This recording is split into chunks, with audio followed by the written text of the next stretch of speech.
السلام عليكم ورحمة الله وبركاته. وعليكم السلام.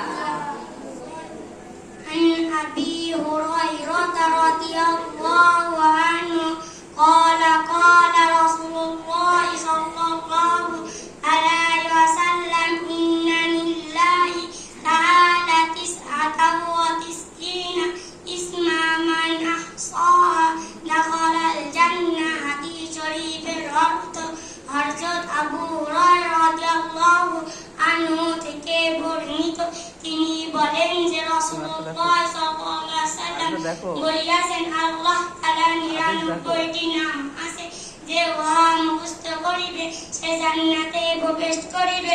ওয়াল্লাহুল্লাযী লা ইলাহা ইল্লা হু আর-রাহমান আর-রাহিম আল-মালিক আল-কুদ্দুস আস-সালাম আল-মুমিন ওয়াল-মুহাইমিন ওয়াল-আযীজ الجبار والمتكبر الخالق والبارئ والمصور والغفار والقهار الوهاب والرزاق والفتاح والعالم القابض والباسط والقابض الرافع والمعز والمذل السميع والبصير والحكم والعدل اللطيف الخبير والعليم والعظيم والغفور الشكور العلي والكبير والحفيظ والمقيت والحسيب الجليل الكريم والرقيب والمجيب والواصي والحكيم الودود والمجيد والباعث والشهيد الحق والوكيل والقوي والمتين الولي والحميد والمحصي المبدئ والمعيد والمحيي المميت والحي والقيوم والرشيد والمجيد والواحد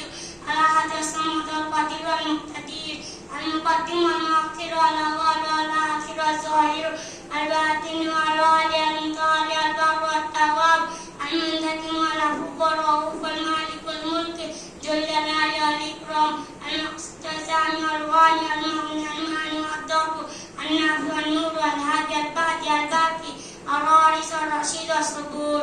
السلام عليكم ورحمة الله وبركاته.